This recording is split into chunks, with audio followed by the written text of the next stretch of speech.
جب تک جیوں میں آقا کوئی غم نہ پاس آئے، کوئی غم نہ پاس آئے۔ بارگاہ رسالت معاب صلی اللہ تعالی علیہ وسلم میں درود پاک کا ہدیہ پیش کریں۔ اللہم صلی علی سیدنا و مولانا محمد معدن الجود والکرم وآلہ واصحابہ الکرام وابنہ الکریم وبارک وسلم صلاة دائمة سرمدا ابدا۔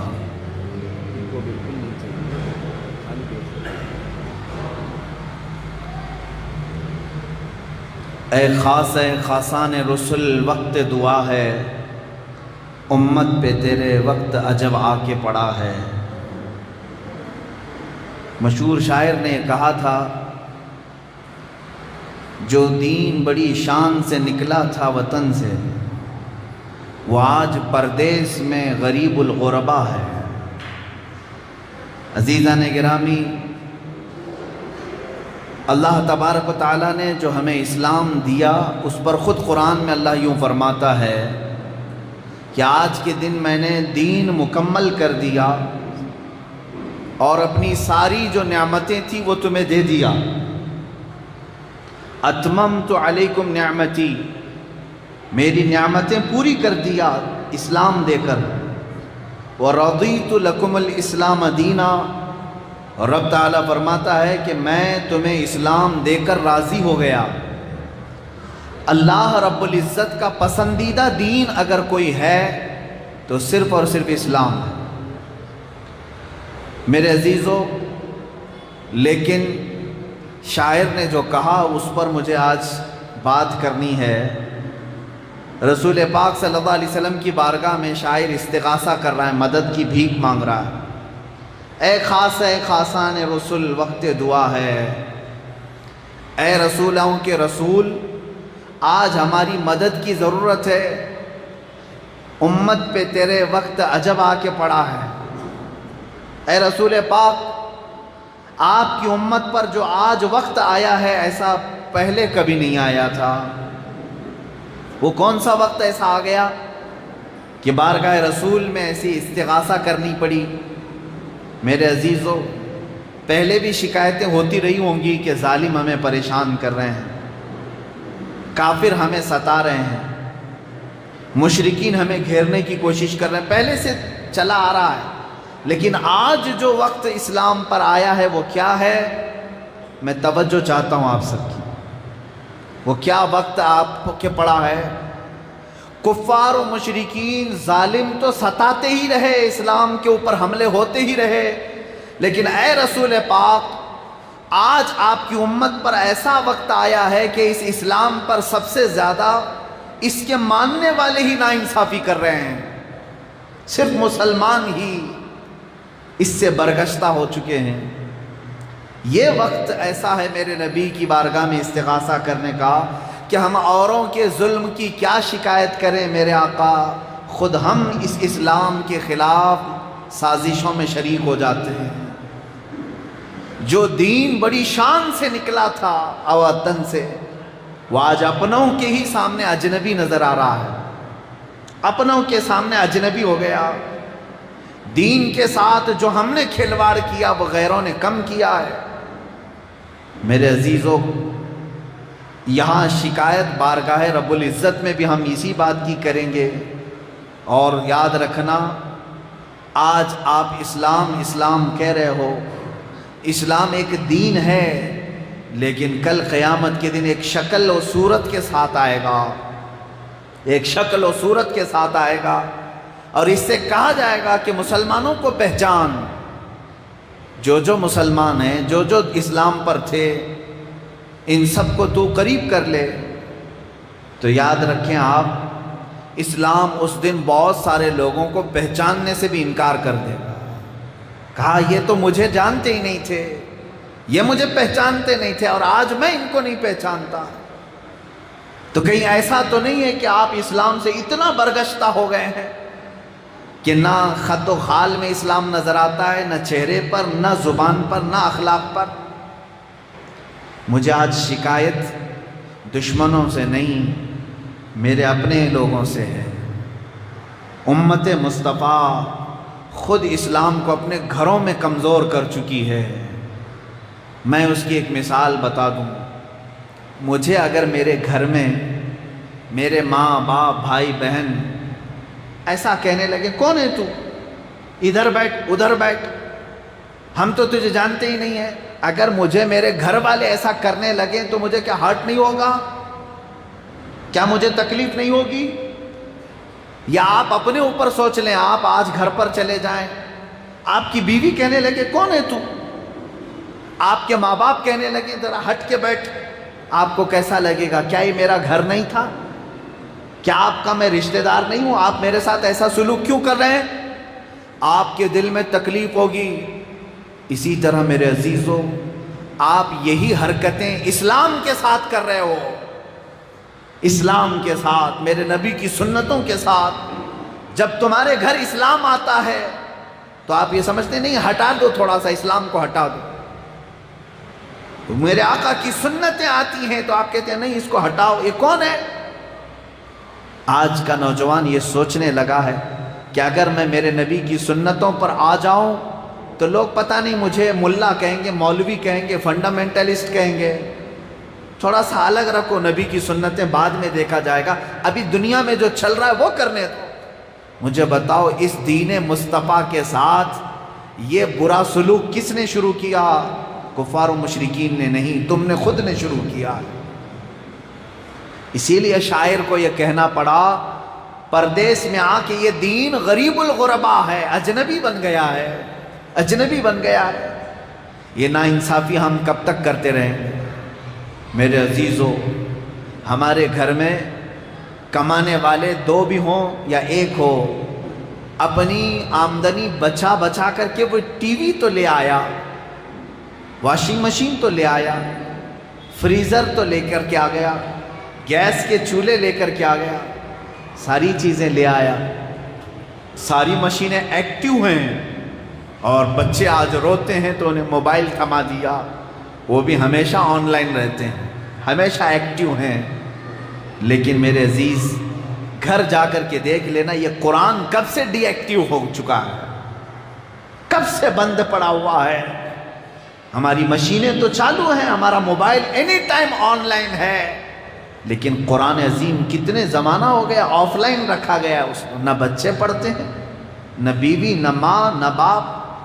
سارے لوگوں نے قرآن کو یتیم بنایا اپنے گھر میں، قرآن کو اور اسلام کو آپ نے غریب بنا دیا، اجنبی بنا دیا۔ مجھے میرے عزیزو اسی بات کی شکایت ہے، اسی بات کا درد ہے۔ آپ آج باہر سڑکوں پر آ کر کے اپنے حقوق مانگنے کی کوشش کر رہے ہیں کہ مسلمان پریشان ہیں، کیوں نہیں ہوں گے؟ جو اپنی ہی چیزوں کے ساتھ ناانصافی کیا ہے اس کے ساتھ یہی تو سلوک کیا جائے گا۔ جس نے دین کے ساتھ غداری کی ہے، اپنے نبی کی عظمتوں کے ساتھ غداری کی ہے، تو پھر وہ کون سی مدد کی امید لے کر کے دنیا میں جی رہا ہے؟ رب تعالیٰ کی مدد آئے گی؟ ہاں، ابرہہ بادشاہ کے اوپر جو ابابیل چڑیاں رب نے بھیجا تھا، وہ ان لوگوں کے لیے نہیں بھیجا تھا جو رب ذوالجلال کی بارگاہ میں یوں کہتے ہو ہم تیرے دین سے کوئی سروکار نہیں رکھتے، بلکہ ان کو توکل تھا، یقین تھا اپنے رب کی ذات پر۔ بدر میں جو اللہ کی مدد آئی 5000 فرشتوں کی، وہ ایسے مسلمانوں کی مدد نہیں آئی تھی جو روٹی ٹکڑے اور کپڑے کے نام پر بک جاتے ہوں۔ نہ، میرا رب جن صحابہ کی مدد کے لیے 5000 فرشتے نازل کیا تھا وہ کون تھے جانتے ہیں آپ؟ میں ابھی مسلسل کئی دنوں سے ایک ہی واقعہ پڑھ رہا ہوں، جب پڑھتا ہوں میری آنکھیں بھیگتی ہیں، جب پڑھ رہا ہوں۔ اے نبی پاک، کون سی فوج آپ نے جمع کر لی تھی؟ کون سی فوج تھی یہ صحابہ کی جو فوج تھی؟ میں آج آپ کو بتاؤں گا تو آپ کو بھی دل مچلنے لگے گا میرے عزیز۔ جس کا ضمیر بیدار ہے وہ ضرور کپ کپی محسوس کرے گا۔ ایک وقت ایسا آیا ہے میرے نبی کے صحابہ پر، 550 صحابہ مل کر کے خندق کھود رہے ہیں جنگ خندق کے موقع پر۔ اور خود میرے آقا بھی کھود رہے ہیں، مٹی اٹھا رہے ہیں، ٹوکریوں میں پتھر اٹھا رہے ہیں اور لے جا رہے ہیں، پھینک رہے ہیں، دن رات محنت کر رہے ہیں۔ کھانے کے لیے کیا تھا ان کے پاس؟ پورا دن گزر جاتا، کھانے کی کوئی چیز نہیں۔ اور ادھر جو لشکر آیا تھا، 25,000 کا لشکر آیا ہے مشرکین کا، یا 10,000 سے زیادہ کا لشکر آیا ہے، اور وہ لشکر ایسا لشکر کافروں کا جن کے پاس مال دولت، عجب عجب قسم کے پھل، اور جب رات کو وہ چولہے لگاتے تھے اور گوشت بھونتے تھے تو ان کے گوشت کے بھوننے کی خوشبوئیں ادھر بھی آتی تھی صحابہ کے پاس۔ اور یہ نہتے صحابہ جو چند ہزار کی تعداد میں تھے، میرے نبی کے ساتھ کھڑے تھے، بھوک کی وجہ سے پیٹ پیٹ سے لگ رہا تھا، ہر صحابی کے پیٹ پر پتھر بندھا ہوا تھا، اور میرے نبی کے پیٹ پر 2 پتھر بندھے ہوئے تھے۔ ادھر روٹیاں بھونی جا رہی تھی، تندور میں روٹیاں بنائی جا رہی ہیں، گوشت تندور پر رکھا جا رہا ہے، بکرے بھون کر کے کھائے جا رہے ہیں۔ مجھے بتاؤ، میں نے تاریخ کی کتاب اٹھا کر کے دیکھی، آنکھیں بھیگے نہ تو میرے عزیزوں سچ بتاؤ، ایک بھی صحابی نے یہ نہیں کہا کہ یا رسول اللہ ادھر سے جا کر کے ایک روٹی مانگ کر کے لے آ جائیں۔ ایک صحابی نے میرے نبی سے بے وفائی نہیں کی، 1000 صحابہ میں سے ایک صحابی نے بھی، حضور سوئے ہیں، چلو رات کے وقت کافروں سے ہاتھ مل لیتے ہیں، ایک روٹی تو لے آئیں، نہیں۔ کھانے کا انداز صحابہ کا یہ ہے، میرے آقا صلی اللہ تعالی علیہ وسلم ایک کھجور چوس کر کے دیتے، 10 صحابہ ایک کھجور پر گزارا کر رہے ہیں، 10 صحابہ کے پاس ایک کھجور کی گھٹلی ہے، اور مشرکین کے پاس طرح طرح کے کھانے ہیں۔ ایک صحابی نے بھی رات کو اٹھ کر کے میرے آقا کے سوتے ہوئے بھی جا کر کے کہا، اے مشرکین تھوڑا کھانا دے دو، بوٹیاں تمہارے پاس ہیں، روٹیاں تمہارے پاس نہیں میرے عزیز۔ یہ بکنے والے لوگ نہیں تھے، تبھی تو رب تعالیٰ نے قرآن میں فرمایا رضی اللہ عنہم ورضوا عنہ، اللہ اس جماعت سے راضی ہو گیا، اللہ سے یہ راضی ہیں، اللہ ان سے راضی ہو گیا۔ اللہ کی مدد یوں ہی آتی ہے۔ آج حالات یہ ہیں، یہاں مسلمان ٹوپی والے داڑھی والے کفار و مشرکین کی گود میں بیٹھے ان کی جے جے کر رہے ہیں۔ ابھی الیکشن آئے گا تو دیکھنا کہ کون کس کی پارٹی میں کتنے لوگ ہیں، تمہاری داڑیاں تمہاری ٹوپیاں محض دکھاوے کی ہو جائیں گی۔ جب تمہارے سینے کے اندر اسلام نہیں آ سکا تو پھر تمہارے ظاہری اسلام سے اللہ کی کوئی مدد نہیں آنے والی ہے۔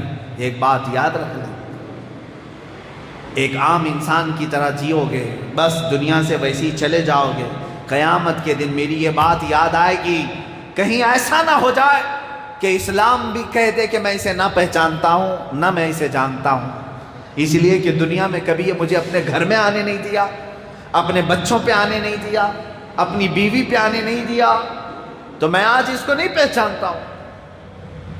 سچ بتاؤ اے نوجوانوں، اگر تم مسلمان ہو تو پھر اسلام کو اپنے گھر میں آنے کیوں نہیں دیتے؟ اسلام کو اپنی چوکھٹ سے باہر کیوں بھگاتے ہو؟ اگر تم سچے مسلمان ہو تو اپنی بیویوں پہ اسلام آنے کیوں نہیں دیتے؟ اسلام کو کیوں اپنے گھروں سے باہر بھیجتے ہو؟ کیا ہم اسلام کے ساتھ یہ ناانصافی کا سلوک نہیں کر رہے ہیں؟ اگر تم سچے مسلمان ہو تو ان نوجوانوں کے چہروں پر اسلام کو کیوں نہیں آنے دیتے؟ کیوں چھیل کر کے گٹروں میں بہا دیتے ہو؟ تمہیں دشمنی ہے اسلام سے؟ عمل تو یہی بتا رہا ہے۔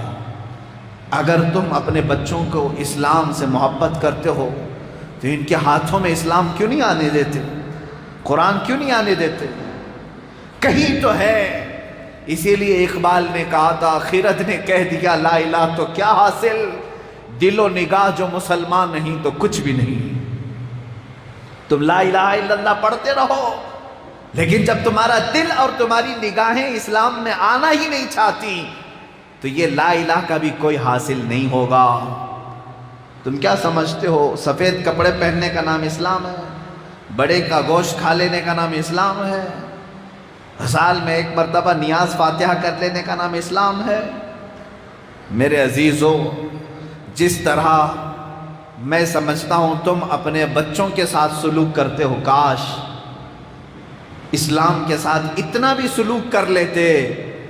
میں آج سمجھتا ہوں کہ ہمارا اسلام بہت بلندی پر ہوتا۔ آپ سوچ رہے ہوں گے ہاں بالکل میں سچ کہہ رہا ہوں، ہم اپنے بچوں سے بھی زیادہ اس کے ساتھ غیر کا سلوک کرتے ہیں۔ آپ دیکھتے نہیں ہیں، تمہارا بچہ ہے، صبح سے تمہاری آنکھوں کے سامنے ہے، اور تھوڑی دیر کے لیے کھیلنے کے لیے باہر گیا، لیٹ ہو گیا تو بے چین ہو گئے، کہاں ہے میرا بچہ، کہاں ہے میرا بچہ؟ شام ہو گئی ابھی تک آیا کیوں نہیں؟ اتنے بے قرار ہوتے ہو۔ آیا گھر میں، دھول لگی ہوئی تھی، چہرہ پوچھ دیا، اس کو دھلا دیا، کہاں گیا تھا میرے بچے، اتنی دیر باہر کیوں چلا گیا تھا؟ اے میرے عزیز، تم اپنے بچوں کے ساتھ ہی کرتے ہو۔ جاؤ اپنے گھروں میں دیکھ لینا میرا اسلام کہاں گیا، میرا دین کہاں غائب ہو گیا؟ ارے اس کو جا کر کے تمہارے گھروں سے برسوں ہو گئے، واپس آنے کا انتظار بھی نہیں کر رہے، گھروں سے غائب ہے۔ میں یہ بات اگرچہ کہہ رہا ہوں کڑوی ضرور ہے، کیونکہ میرے مصطفیٰ صلی اللہ علیہ وسلم نے فرمایا جس گھر میں قرآن کی تلاوت نہیں ہوتی ہے اس گھر میں مردے رہتے ہیں، مردے رہتے ہیں، کوئی زندہ نہیں رہتا ہے وہاں پر۔ کتنا زمانہ ہو گیا قرآن گھروں میں نہیں پڑھا گیا، تو گویا کہ تمہارے گھروں سے اسلام باہر جا چکا ہے، تم نے اس کے آنے کا انتظار بھی نہیں کیا۔ تمہارے بچے کھو جائیں تو بار بار احساس کرتے ہو، تمہارے چہروں سے اسلام چلا گیا۔ کبھی پوچھا کہ اسلام کب آئے گا میرے جسم پر، کب آئے گا میرے جسم پر؟ اس کے ساتھ سب سے بڑا غیر کا سلوک ہم نے خود کیا ہے، ہم نے خود کیا ہے، اس پر ظلم کے پہاڑ ڈھائے ہیں۔ یاد رکھنا یہ اسلام میرے نبی کی بارگاہ میں جا کر روز شکایت کرتا ہوگا، اے اللہ کے نبی آپ مجھے پوری دنیا میں پھیلانے کے لیے پتھر کھائے؟ طائف کی وادیوں میں آپ کی پیشانی انہوں نے لہو لہان کر دی۔ آپ اسلام ہی کو تو لے کر کے گئے تھے نا طائف، کیا لے کر کے گئے تھے؟ کیا لے کر؟ میرے نبی اپنا بزنس لے کر کے گئے تھے؟ میرے آقا اپنا تجارت کا سامان لے کر کے گئے تھے؟ نہیں میرے عزیز، ایک غلام صحابی زید بن حارثہ کے ساتھ میرا آقا طائف کی میدان میں صرف اسلام ہی تو لے کر گیا تھا، اور کیا لے کر گئے تھے؟ اور وہاں سے پتھر بھی کھائے، نوکیلے کانچ کے ٹکڑے بھی کھائے، پیشانی لہو لہان ہو گئی۔ آج یہ اسلام میرے نبی کے دربار میں شکایت ضرور کرے گا، اے آقا آپ مجھے لے کر طائف کے بازاروں تک چلے گئے تھے، لیکن آج آپ کی امت مجھے گھر سے نکال کر بھیج چکی ہے، آپ کا امتی اپنے گھروں سے مجھے بھیج چکا ہے۔ یہ غریب ہو گیا ہے، غریب الغربا ہے، آج اپنے پردیس میں آ کر اسلام غریب الغربا ہے۔ اپنی مجلسوں سے اسلام غائب، ہماری محفلوں سے اسلام غائب، ہمارے لیڈروں کے طور طریقوں سے اسلام غائب۔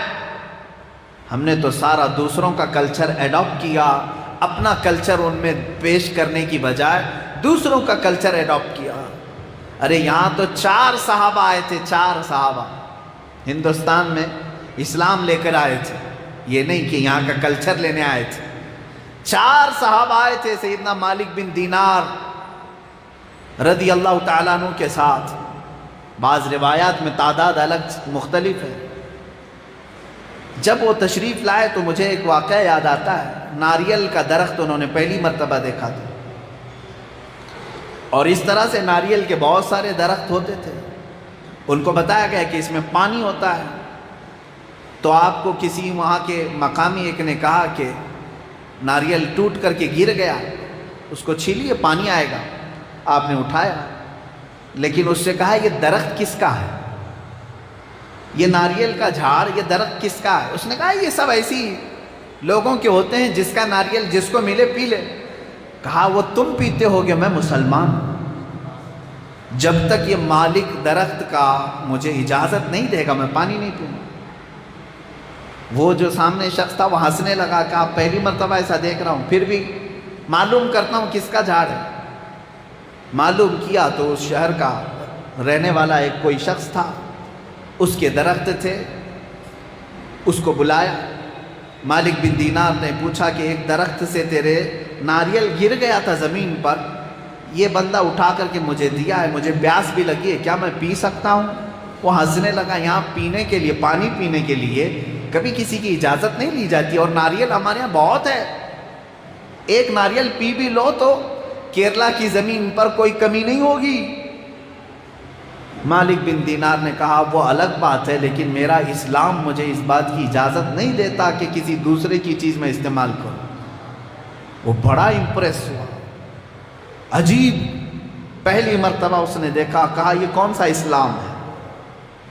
مالک بن دینار نے ایک ناریل کا پانی پیا، لیکن ان کو اپنا کلچر دے دیا، اپنی ثقافت دے دی، یہاں تک کہ مقامی جو راجا تھا وہاں کا، اس تک جب یہ بات پہنچی تو اس نے کہا میں یہ اسلام دیکھنا چاہتا ہوں، ہے کہاں؟ مالک بن دینار نے کہا یہ مکہ مکرمہ میں ہے۔ جو رسول پاک صلی اللہ تعالیٰ علیہ وسلم مکہ مکرمہ سے ہجرت کر کے مدینے جا چکے تھے، تو جو راجا یہاں پر موجود تھا اسی دن اس نے سفر کا ارادہ کیا اور اپنے چند ساتھیوں کے ساتھ مدینہ رسول پہنچ گئے، میرے آقا صلی اللہ تعالیٰ علیہ وسلم کی بارگاہ میں جا کر اسلام قبول کیا۔ واپسی کے وقت اس کا انتقال بیچ راستے میں ہوا، یہ تاریخ ہے۔ میں آپ سے یہ کہتا ہوں کہ جو دین بڑی شان سے نکلا تھا مکہ اور مدینے، اور دوسروں کو عداوتیں مٹانے کے لیے آیا تھا، اور اپنا کلچر، اپنا رنگ ان کے اوپر ڈھانے کے لیے آیا، اپنا رنگ جمانے کے لیے آیا تھا، آج اسی دین کو اس کے ماننے والوں نے اپنے چہروں سے نکال پھینک دیا، اپنے اخلاق سے نکال کر دور کر دیا، اپنی تعلیمات سے اسے ہٹا دیا۔ اسلام دور جاتا ہے، دور جا رہا ہے، گھروں سے غائب ہوا، محلوں سے غائب ہوا، اب تو مسجدوں سے بھی جانے لگ گیا ہے۔ میرے عزیز، اگر ایسی ہی سچویشن میں زندگی گزارنا ہے تو میں یہ کہوں گا کہ یہ کافروں کی زندگی ہے، اسلامی زندگی نہیں ہے۔ اسلامی زندگی وہ ہوتی ہے جہاں میرے آقا صلی اللہ تعالیٰ علیہ وسلم کی ایک آواز پر لبیک کہتے ہوئے ہر ایک کی گردن جھک جاتی ہے، ہر ایک کی گردن جھک جاتی ہے۔ شراب حرام ہوئی تو کسی نے یہ نہیں پوچھا میرے نبی سے کیوں حرام ہوئی، نہیں پوچھا۔ میرے آقا صلی اللہ تعالیٰ علیہ وسلم نے فرمایا جوا حرام ہے، کسی ایک صحابی نے بھی نہیں پوچھا کہ کیوں حرام ہے۔ میرے آقا نے فرمایا سود آج سے حرام ہے، جتنے صحابہ تھے سبوں نے، ایک صحابی نے بھی نہیں پوچھا کہ کیوں حرام ہے، بلکہ رسول نے جو فرما دیا وہی اسلام ہے۔ جب اس کو انہوں نے ایکسیپٹ کیا دل سے، وہی صحابہ کی جماعت تھی جنہوں نے پوری دنیا میں اسلام کو روشناس کرایا اور چمکایا۔ اور آج اسلام کو جب تم اپنے اخلاق سے نکال کر دور کرو گے تو گویا کہ ظالموں کی شکایت بعد میں کرنا، اپنوں کی شکایت پہلے کرو۔ یہی میرا میسج تھا آج کے دن۔ میں خاص طور پر نوجوان بچوں سے کہوں گا، اس عظیم دین کو اگر تم نہیں اپناؤ گے تو کون اپنائے گا؟ کون اپنائے گا؟ ہر باپ کی یہ ذمہ داری ہے۔ باپ تو یہ چاہتا ہے کہ میرا بچہ نیک صالح فرما بردار ہو۔ کیا آپ میں سے کوئی یہ نہیں چاہتا؟ ہر ایک چاہتا ہے میری بیوی اچھی ہو، میرے بچے اچھے ہوں، کوئی بھی بے حیا دیکھنا نہیں چاہتا۔ جب تم اپنے بچوں کو اچھا دیکھنا چاہتے ہو، اپنی بیوی کو اچھا دیکھنا چاہتے ہو، تو جس فیکٹری سے یہ بچہ نکل رہا ہے وہ فیکٹری کتنی اچھی ہونی چاہیے۔ تم خود اپنے آپ کو کیوں نہیں بدلنا چاہتے؟ جب تمہارے اندر اسلام آ جائے گا تو دیکھنا اس فیکٹری سے جو بھی بچہ نکلے گا وہ حقیقی مسلمان بن کے نکلے گا، حقیقی مسلمان بنے گا۔ حالات کو تبدیل نہ کیا جائے تو قرآن کہتا ہے ان اللہ لا یغیر ما بقوم حتی یغیروا ما بانفسہم۔ بڑی بات کہہ رہا ہوں میں۔ رب تعالیٰ فرماتا بے شک اللہ اس وقت تک کسی قوم کی حالت نہیں بدلے گا جب تک وہ قوم خود اپنی حالت بدلنے کی فکر نہ کرے۔ قوت فکر و عمل پہلے فنا ہوتی ہے جب کسی قوم کی شوکت پہ زوال آتا ہے۔ زوال بندے مومن کا بے زری سے نہیں۔ اقبال نے کہا ہے ایمان والے کا جو زوال ہے یہ مال نہیں ہونے کی وجہ سے نہیں ہے، پیسے نہیں ہیں اس لیے عاجز ہیں، حکومت نہیں ہے اس لیے آج کمزور ہیں، نہیں، یہ اسباب نہیں ہے تمہارے زوال کے۔ ارے وہ صحابہ جن کے پاس ایک کھجور کی گٹھلی 10 لوگ چوستے ہیں، جنگ بدر میں گئے ہیں، 8 صحابہ کے درمیان ایک تلوار، ارے بے زری تو ان کے پاس تھی، پہننے کے لیے چپل نہیں تھے، مال کی کمی تو ان کے پاس تھی۔ زوال بندے مومن کا بے زری سے نہیں، سبب کچھ اور ہے جسے تو خود سمجھتا ہے۔ اقبال نے کہا ہے سبب کچھ اور ہے جسے تو خود سمجھتا ہے۔ زوال بندے مومن کا بے زری سے نہیں، وہ سبب کیا ہے جو تمہیں خود کو بھی معلوم ہے۔ دولت کی کمی، سیاست کی کمی، طاقت کی کمی، علم کی کمی، یہ تیرے زوال کا سبب نہیں۔ تیرے زوال کا سب سے بڑا سبب یہ ہے کہ تجھ میں اسلام نہیں۔ زوال یہ سبب ہے، تجھ میں اسلام نہیں۔ آپ کو یاد ہے انگریزوں نے ایک مہم چلائی تھی کہ مسلمانوں کو اپنا غلام بنانا ہے، تو ایک انگریز نے میٹنگ میں یہ کہا کہ نہیں، یہ غلام کبھی نہیں بنتے، یہ کبھی غلام کبھی نہیں بنتے، یہ 4 بھی ہوں تو ڈٹ کے کھڑے ہو جاتے ہیں، خوددار ہوتے ہیں۔ تو انگریز نے کیا کہا جانتے ہیں؟ وہ بھی علامہ اقبال نے اپنے اشعار میں اس کو پیرو دیا ہے۔ انہوں نے کہا، انگریز نے کہا کہ یہ فاقہ کش موت سے ڈرتا نہیں ذرا، یہ فاقہ کش ہے۔ فاقہ کش کس کو کہتے ہیں؟ بھوکا رہتا ہے، پیاسا رہتا ہے، لیکن مرنے سے ڈرتا ہی نہیں ہے۔ اس کا علاج کیا کریں؟ کیسے اس کو خوف زدہ کر دیں، ڈرپوک کیسے بنائیں، اس کو بزدل کیسے کریں گے ہم؟ تو انہی کی زبان میں علامہ اقبال کہتے ہیں یہ فاقہ کش موت سے ڈرتا نہیں ذرا، روح محمدی اس کے بدن سے نکال دو، روح محمدی اس کے بدن سے نکال دو۔ عرب کو دے کر کے عجم کے تخیلات، اسلام کو حجاز و یمن سے نکال دو۔ انگریزوں نے کہا تھا کلچر ان کو ہمارا دے دینا، طور طریقے ان کو ہمارے دے دینا، اور اسلام کو یمن سے، حجاز سے، سب جگہ سے نکال دینا۔ میں آج خود سعودی عرب میں جا کر دیکھ رہا ہوں اسلام کہاں ہے، نہیں مل رہا ہے، نہ شہزادوں میں، نہ بادشاہوں میں، نہ کعبے کے اماموں میں، اسلام وہاں سے بھی غائب۔ یہود نے یہ کہا تھا عرب کو دے کر عجم کے تخیلات، اسلام کو حجاز و یمن سے نکال دو۔ یہ فاقہ کش موت سے ڈرتا نہیں ذرا، روح محمدی اس کے بدن سے نکال دو۔ تو پھر ایک انگریز نے پوچھا کیسے نکالیں اس کے اندر سے، یہ کیسے نکلے گی روح محمدی اس کے جسم سے؟ یہ محبت رسول نکالتا نہیں ہے، بار بار گرم ہوتا ہے اپنے نبی کے نام سے، کیسے نکالیں اس کو؟ تو پھر اس نے سولوشن بتایا انگریز نے، تعلیم کے پیالے میں ایسا زہر ملا دے، تعلیم کے پیالے میں ایسا زہر ملا دے، پھر اس لوہے کو تو جس طرح چاہے گھما دے۔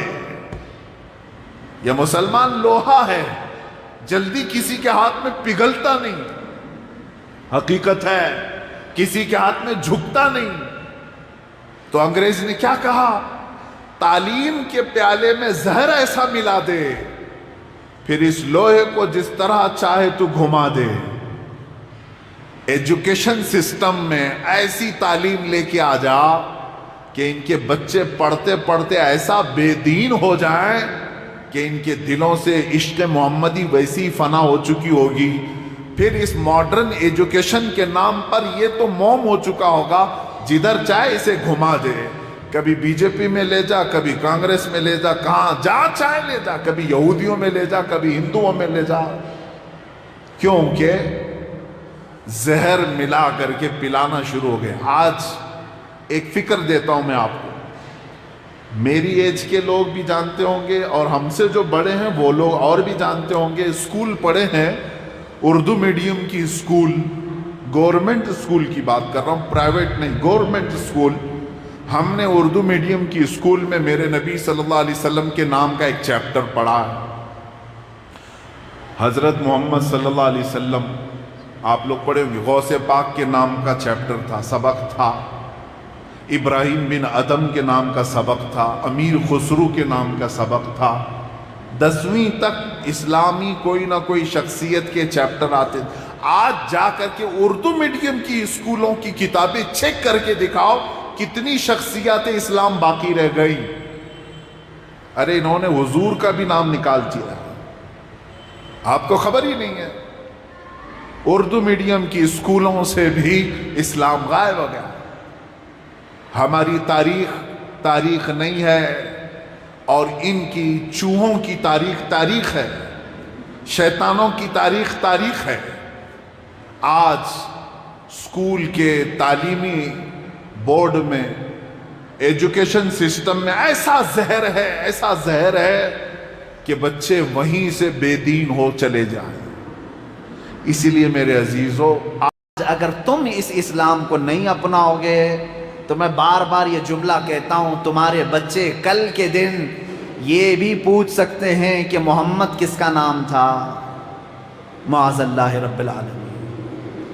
یہ اسلام ہماری شکایت میرے نبی کے دربار میں جا کر ضرور کرے گا. اے اللہ کے رسول, آپ نے مجھے پوری دنیا میں پھیلانے کے لیے پتھر کھائے, اپنے عزیز چچا کا چبایا ہوا کلیجہ دیکھا, اپنے نونہال نواسوں کا خون بکھیر دیا. اے رسول پاک, اسی اسلام کی خاطر تو حسین اعظم نے اپنی 72 جانیں پیش کر دیں, 6 ماہ کا بچہ بھی دے دیا, 19 سال کا جوان بھی دے دیا. اے رسول پاک, یہ میں اسلام کی طرف سے بات کر رہا ہوں, یہ اسلام جا کر شکایت کر رہا ہوگا میرے نبی کے دربار میں. اے رسول پاک, مجھے دنیا میں پھیلانے کے لیے امام احمد بن حنبل نے پیٹھ پر کوڑے اتنے کھائے کہ پیٹھ جھک گئی. امام اعظم ابو حنیفہ نے جیل میں دم توڑ دیا. اے رسول پاک, مجھے بچانے کے لیے لاکھوں علماء سولی پر چڑھ گئے, لیکن اے آقا, آج آپ کی امت نے مجھے پردیسی کر دیا ہے, اپنے گھروں سے نکال دیا ہے, اپنے بچوں کی زندگی سے نکال دیا ہے, اپنی تعلیمی سسٹم سے نکال دیا ہے, اپنے سروں سے مجھے غائب کر دیا, اپنے چہروں سے نکال دیا, اپنی مسجدوں سے دور کر دیا ہے. اس شکایت پر میرے آقا کو کیا تکلیف نہیں پہنچتی ہوگی. میرے نبی کونین صلی اللہ علیہ وسلم کے دربار میں اگر اسلام نے ہماری یہ شکایت کی تو پھر تم کس منہ سے میرے نبی کی مدد کا انتظار کرو. میں بس اتنا کہنا چاہوں گا, اے جوانوں, تمہارے پاس وقت بہت کم ہے, جتنی زندگی باقی ہے اس میں آ جاؤ, میرے نبی کی زندگی کو اپنا لو. دنیا کی زندگی دھوکہ ہے, دھوکہ. جتنے دن بھی جیو گے یہ تمہیں مار ڈالے گی, عیاش بنائے گی, بے عزت کرے گی, ذلیل کرے گی. یہ دنیا تمہیں نشے کے عادی بنا دے گی. نشہ کر کر کے تم نے کس کا نقصان کیا؟ خود اپنے آپ کو تباہ کیا, اپنے آپ کو برباد کیا. نشہ کر کر کے تم نے اللہ کا دیا ہوا اتنا بہترین جسم, اتنی بہترین روح کو جہنم کے قابل بنا دیا. کس کا نقصان کر رہے ہو؟ آپ کو اگر کوئی روکتا ہے تو آپ کو ایسا لگتا ہے اس کا کچھ فائدہ ہونے والا, تمہارا فائدہ کرنے کی بات کر رہا ہے. یہ دنیا تمہیں عیاش بنائے گی, سارے لوگوں کی نظروں میں ذلیل تو بنائے گی, تمہیں ٹھوکروں پر پوری زندگی گزارنے پر مجبور تو کرے گی, لیکن عیش اور سکون کا ایک لمحہ بھی تمہیں قبر میں یہ نہیں دے سکے گی. لیکن میرا چیلنج ہے, آؤ میرے نبی کی زندگی جس نے اپنائی, ہو سکتا ہے اسے 2-4 تانے کوئی مار دے, لیکن جس دن تمہارا لاشا یہاں سے جائے گا, قبر کا ہر لمحہ تمہارا پرسکون گزرے گا. ہر لمحہ, ہر سانس تمہاری سکون کی ہوگی, کیونکہ یہ میرے نبی کا وعدہ ہے کہ جب میرا کوئی غلام آتا ہے قبر میں, فرشتوں سے کہا جاتا ہے دھیرے سے سوال کرنا, آسانی سے اٹھانا, اور اسے اٹھا کر کے فرشتے سوال کرتے ہیں. پھر کیا کہہ کر کے جاتے ہیں معلوم ہے؟ کیا کہہ کر کے جاتے ہیں؟ نم کا نومت العروس, اے رسول کے غلام سو جا, قیامت آنے تک جیسے دولہا سوتا ہے, آرام سے سو جا. اسی لیے میرے امام اہل سنت فاضل بریلوی رضی اللہ تعالیٰ عنہ نے ہمیں یہ درس دیا تھا، پھر کے گلی گلی تباہ ٹھوکریں سب کی کھائی کیوں، پھر کے گلی گلی تباہ ٹھوکریں سب کی کھائی کیوں، دل کو جو عقل دے خدا تیری گلی سے جائے کیوں، خاک ہو کر عشق میں آرام سے سونا ملا، خاک ہو کر عشق میں آرام سے سونا ملا، جان کی اکسیر ہے الفت رسول اللہ کی۔ میرے عزیزو، میرے آقا صلی اللہ تعالیٰ علیہ وسلم کے دربار میں واپس آ جاؤ۔ میں ہر نوجوان سے یہ کہوں گا، اب بچی ہوئی زندگی نام مصطفیٰ کے لیے وقف کر دو، رسول پاک کی عزت و آبرو اور ان کے لائے ہوئے دین کی حفاظت کے لیے وقف کر دو، اس لیے کہ کل قیامت کے دن بہت لمبا وقت تمہیں گزارنا ہے، بڑا لمبا وقت، چھٹکارا نہیں ملے گا۔ بعض لوگ وہ ہوں گے جو حساب دیتے دیتے 300 سال گزار چکے ہوں گے، ان کا حساب کمپلیٹ نہیں ہو رہا ہوگا، حساب نہیں ہو رہا ہوگا، 50,000 سال کے برابر کا دن ہے، کھڑے رہو کھڑے رہو کھڑے رہو۔ اس میدان قیامت میں بہت لمبا وقت کھڑا ہونا ہے، لیکن اگر تم نے اپنی بقیہ زندگی نام مصطفیٰ پر وقف کر دی تو رب تعالیٰ سب سے پہلے انہی بندوں کو بلائے گا کہ تم پہلے آ جاؤ، اس لیے کہ میں نے تمہیں زندگی دی تھی، چاہتے تو تم بھی اس طرح عیاشی کر کے اس کو برباد کر دیتے، لیکن تم نے اپنی زندگی کا اور اپنے خون کا قطرہ میرے نبی اور میرے دیے ہوئے دین کی بقا کے لیے خرچ کیا۔ آج تمہیں میں یہاں کھڑے ہونے نہیں دوں گا، تم جلدی جاؤ جنت میں اپنا ٹھکانہ لے لو۔ ہمارے لیے اگر آخرت کا تصور ہے تو میں یہ کہوں گا ہر نوجوان طے کر لے کہ میری بقیہ زندگی میرے دین کی حفاظت کے لیے ہوگی۔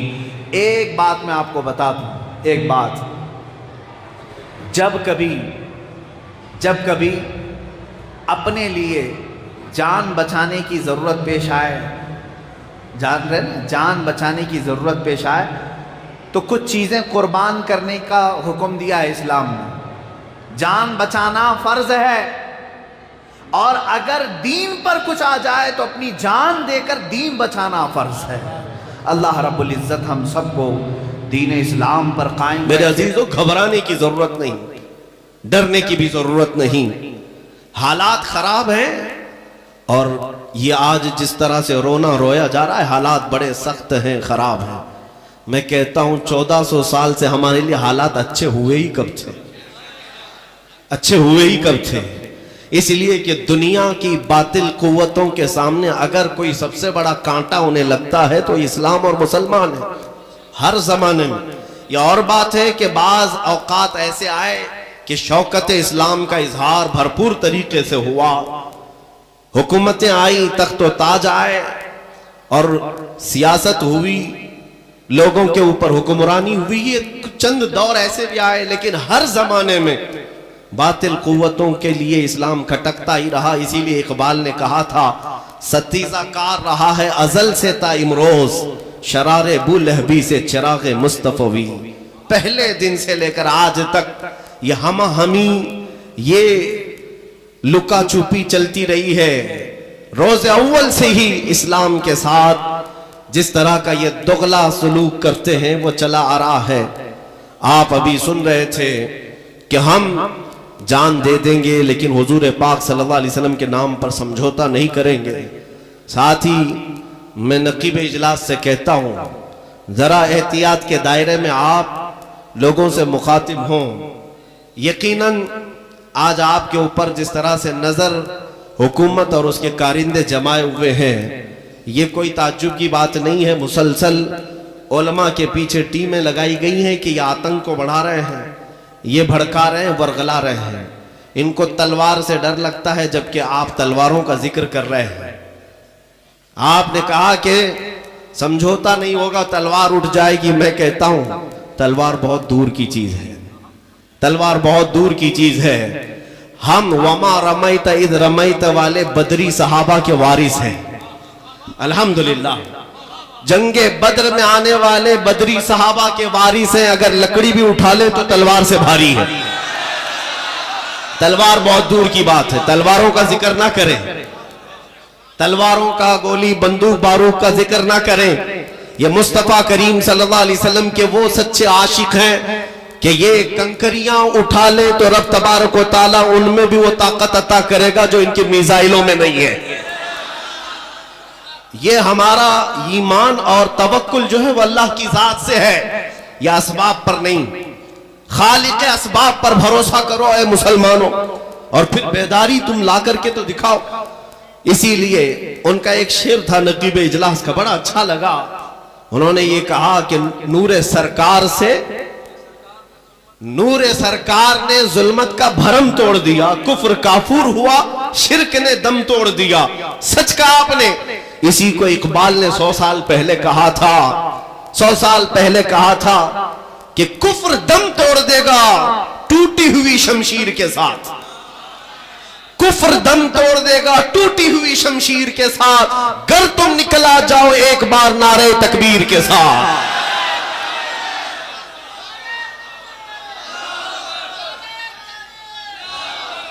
میرے عزیزو، تم کیا سمجھتے ہو؟ تم اللہ تبارک و تعالیٰ کی وہ چنندہ قوم ہو جس کو قرآن لقب دے رہا ہے خیر امت. تم پوری کائنات میں سب سے بہترین امت ہو. اور رب تعالیٰ فرماتا ہے کان حقا علینا نصر المؤمنین، ہم نے اپنے اوپر لازم کر لیا ہے کہ ایمان والوں کی مدد کریں گے. مدد تمہارے ساتھ ہے اللہ کی. اور رسول کریم صلی اللہ تعالیٰ علیہ وسلم جب غار ثور میں تھے، کفار مکہ ڈھونڈتے ڈھونڈتے غار ثور تک پہنچ گئے. ہجرت کا واقعہ معلوم ہوگا جب حضور پاک صلی اللہ علیہ وسلم صدیق اکبر کے ساتھ تنہا ہے اور 100 سے زیادہ کفار مشرکین حضور کا پیچھا کرتے ہوئے وہاں تک پہنچ گئے. جب غار ثور کے قریب ان کے قدموں کی آہٹ آئی تو سیدنا ابو بکر صدیق رضی اللہ تعالیٰ عنہ گھبرانے لگے. میرے مصطفیٰ کریم صلی اللہ علیہ وسلم نے ایک جملہ فرمایا تھا، اس جملے کو قرآن میں بھی اللہ نے بیان فرمایا. ابو بکر صدیق کے سینے پر ہاتھ رکھ کر اللہ کے رسول نے یوں کہا لا تحزن ان اللہ معنا. ابو بکر گھبرا مت، اللہ ہمارے ساتھ ہے، اللہ ہمارے ساتھ ہے. یہ جملہ اتنا پاورفل ہے. آج بھی ہے مسلمانوں، میں تم سے کہتا ہوں فخر کرو اس بات پر، کروڑوں ان کے ساتھ ہوں گے لیکن اللہ ہمارے ساتھ ہے. اللہ ہمارے ساتھ ہے. اگر تم ہو سکتا ہے یہ پوچھو کہ اللہ ہمارے ساتھ ہے تو یہ مسجدوں کا حال ایسا کیوں ہے، یہ ہماری خانقاہیں برباد کیوں ہو رہی ہیں، یہ مسلمان بچوں کا قتل عام کیوں ہو رہا ہے، ہماری بچیوں کا حجاب اور یہ اذان، یہ کلمے، یہ نمازیں، یہ سلام، یہ حضور کی ذات خطرے میں کیوں ہے، نشانے پر کیوں ہے؟ تم اگر یہ سوال کرتے ہو تو میں جواب میں اتنا ہی کہوں گا، کچھ تو شامت اعمال ہے، کچھ تو شامت اعمال ہے. ہمارے بگڑے ہوئے، ہمارے بھٹکے ہوئے نوجوان اور ہمارے معاشرے کی یہ برے اعمال، کچھ تو یہ سبب ہے، لیکن کچھ تو رب تعالیٰ کی مصلحتیں بھی ہیں جس کو ہم اپنے انداز میں یوں کہتے ہیں کچھ دیر کی خاموشی ہے پھر شور آئے گا. کچھ دیر کی خاموشی ہے پھر شور آئے گا. آج تمہارا وقت ہے، کل ہمارا دور آئے گا انشاءاللہ.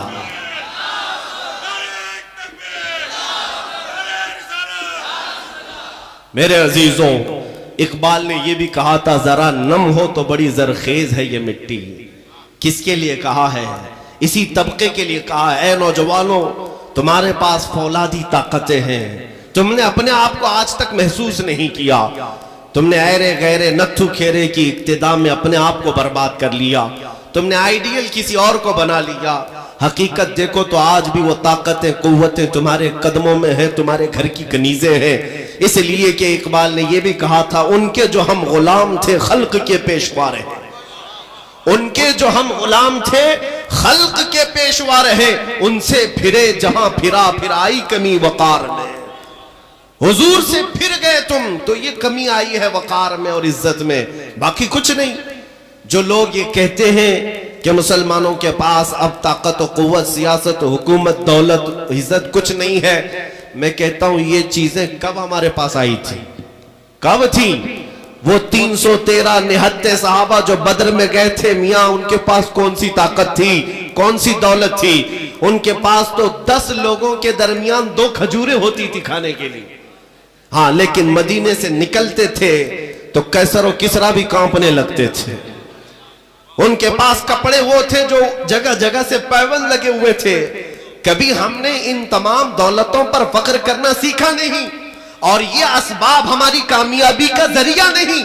ہماری کامیابی کا جو ذریعہ ہے اور ہمارے سربلندی کا جو راز ہے، وہ نہ طاقت ہے، نہ حکومت ہے، نہ سیاست ہے، نہ دولت ہے. وہ ہماری سربلندی اور سرفرازی کا جو راز ہے وہ صرف اور صرف اتنا ہے، ہمیں کرنی ہے شہنشاہ بطحا کی رضا جوئی. وہ اپنے ہو گئے تو رحمت پروردگار اپنی. میرے عزیزوں، آج میں دعوت یہی دینے آیا ہوں نوجوانوں کو. قرآن تمہارے متعلق یہ کہتا ہے کنتم خیر امت، تم سب سے بہترین امت ہو تمام انسانوں میں. تم لوگوں کو اچھائی کا حکم دیتے ہو، برائیوں سے روکتے ہو، اور اللہ پر بغیر دیکھے ایمان لاتے ہو. تمہاری یہ خصوصیت ہے، دنیا کی قوموں سے تمہاری تلنا نہیں کی جا سکتی، دوسرے تمام لوگوں سے تم کو کمپیر نہیں کیا جا سکتا. اس لیے کبھی بھی اپنے آپ کو دوسروں کے ساتھ کمپیر مت کرو کہ فلاں کمیونٹی والے کاروں میں گھوم رہے ہیں، فلاں کے پاس بڑے بڑے بنگلے ہیں، اس قوم کو دیکھو پیسوں کی ریل پیل ہے. تم اپنے آپ کو ان سے کمپیر کیوں کرتے ہو؟ تمہیں پتہ نہیں تمہارے پاس کیا ہے. ان کے پاس دنیا کی گاڑی، بنگلے، گھوڑے سب ہوں گے، لیکن اے نادانوں، ان کے پاس مدینے کا تاجدار نہیں ہے. اگر وہ آمینہ کا لال کسی کے سینے میں بستا ہے تو ہم غریبوں کے سینے میں بستا ہے، ہم غریبوں کے سینے میں ہے. یہ سب سے بڑی دولت تمہارے پاس ہے. اور رب ذوالجلال کی بارگاہ میں جب لوٹ کر کے جانا ہے تو وہاں تو عزت کس کی ہوگی وہ دیکھی جانے والی ہے، نہ مرسڈیز والے کی، نہ آڈی والے کی، بلکہ قیامت کے دن عزت اسی کی ہوگی جس کے ہاتھ میں دامن میرے مصطفیٰ کا ہوگا. یہاں پر ایک بات میں عرض کر رہا ہوں عزیزان گرامی، جو ہمارے لیے سب سے بڑی دولت ہے فخر کی، وہ محبت رسول کا وہ چراغ ہے جو ابھی بھی تمہارے سینوں میں موجود ہے. میں نا امید نہیں ہوں اور نہ ہی میں احساسات کو مارنے والا آدمی، بلکہ میں جانتا ہوں آج بھی ہماری قوم، میں نے ہندوستان کے چپے چپے میں دورے کر کے دیکھ لیا ہمارے نوجوانوں کے متعلق یا مسلمانوں کے متعلق. کچھ باتیں تو ہیں یہ بگڑے ہوئے ہیں، حالات کے مارے ہوئے ہیں، فیشن زدہ ہو گئے، نمازوں سے دور ہیں، کچھ نیکیوں سے بھی دور ہیں. لیکن میں نے چیز محسوس کی ہے، گنہگار تو ہو گئے ہیں لیکن غدار نہیں ہوئے. گنہگار تو ہو گئے لیکن غدار نہیں ہوئے. گنہگار کی بخشش ہے، غدار کی بخشش نہیں ہے. اسی لیے اب ہماری امیدیں جاگی ہوئی ہیں کہ غدار نہیں ہوئے. اس کی سب سے بڑی علامت یہ ہے کہ ادھر کوئی حضور کا نام لیتا ہے، بغیر کسی حکم کے لوگ انگوٹھوں کو چوم لیتے ہیں، آنکھوں سے لگا لیتے ہیں. تمہیں کس نے کہا حضور کے نام کو چوم کر آنکھوں سے لگاؤ؟ ادھر اشہد ان محمد رسول اللہ کہا جاتا ہے. ہر ایک کے لب چوم کر کے انگوٹھوں کو آنکھوں سے کیوں لگ جاتے ہیں؟ یہ علامت ہے کہ دل کے اندر ابھی چراغ مصطفیٰ کا جل رہا ہے، اس محبت کا چراغ موجود ہے. بس اس دیا کی روشنی کو اور تھوڑا شعلہ بنانے کی دیر ہے. جس دن یہ چراغ شعلہ بنے گا انشاءاللہ العزیز وہ وقت آئے گا جب مجھ جیسا ایک کمتر آدمی نہیں، تم ہر محلے میں ایک ایک سلمان ضرور دیکھو گے، ہر بستی میں دیکھو گے. میں اپنی تعریف کے لیے بات نہیں کر رہا، میں تحدیث نعمت کے لیے کہہ رہا ہوں. آج اگر تم کو مجھ سے محبت ہے تو اس لیے نہیں ہے کہ میں کسی بڑے خاندان کا بیٹا ہوں، بلکہ صرف مجھ سے محبت اس لیے کرتے ہو کہ میرے مصطفیٰ کی حدیثیں یا باتیں کیا کرتا ہے. حضور پاک صلی اللہ تعالیٰ علیہ وسلم کی محبت کی بات کرتا ہوں، یہی عزت ہے. اور کل کو دیکھو گے جس دن یہ چراغ تھوڑا اور بلند ہوا انشاءاللہ العزیز ہمارے ہر گلی کا بچہ اس کفر کی طاغوتی طاقتوں کو للکارتا ہوا نظر آئے گا. انشاءاللہ العزیز وہ دن آنا ہے جس کو اقبال نے کہا تھا کہ نکل کر کے صحرا سے جس نے الٹ دیا تھا تخت روما کو، سنا ہے قدسیوں سے میں نے کہ وہ شیر پھر ہوشیار ہوگا، وہ شیر پھر ہوشیار ہوگا. اب وہ وقت آنے والا ہے، تھوڑی آزمائشیں ضرور ہوں گی، لیکن تمہیں اپنا اتحاد، اپنی یونٹی، اپنا اتفاق برقرار رکھنے کی ضرورت ہے. علماء کے مابین اختلافات جس دن ختم ہو جائیں یہ طاقت اس قدر مضبوط ہو جائے گی کہ اس کا اندازہ نہیں کر سکیں گے، اس کا اندازہ نہیں کر سکتے. آپ کو پتا ہے اللہ تبارک و تعالیٰ نے اپنے حبیب صلی اللہ علیہ وسلم کو ایک خصوصیت عطا کی. خود میرے آقا فرماتے ہیں نصرت بالرعب، اللہ تعالیٰ نے مجھے رعب کے ذریعے سے مدد کیا ہے. رعب کیا ہے؟ دشمنوں پر ان کا خوف، دشمنوں کے دلوں پر حضور کا خوف. کتنی دور سے؟ حدیث میں 500 میل دور اگر دشمن ہے وہیں سے حضور کے نام سے خوف سے کانپنے لگتا ہے. یہ اللہ تعالیٰ کی طرف سے دیا ہوا رعب. اور بزرگان دین فرماتے ہیں رسول پاک صلی اللہ تعالیٰ علیہ وسلم کی برکت سے اللہ نے ان کی امت کو بھی یہ رعب عطا کیا ہے.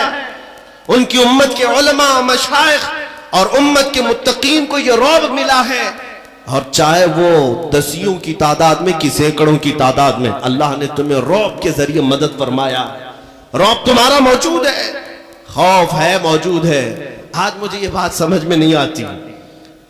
آج ایک حیرت کی بات ہے، ہمارا ملک عزیز، ہم تو یہاں پر پیدائشی ہیں، آنکھیں یہیں کھولیں، بچپن سے دیکھ رہے ہیں. ہم سے بڑے بھی بزرگ یہاں بیٹھے ہیں، کئی نشیب و فراز انہوں نے اپنی زندگیوں میں دیکھے ہوں گے. آزادی کے وقت کے بھی لوگ موجود ہیں، اس کے بعد کے بھی لوگ موجود ہیں.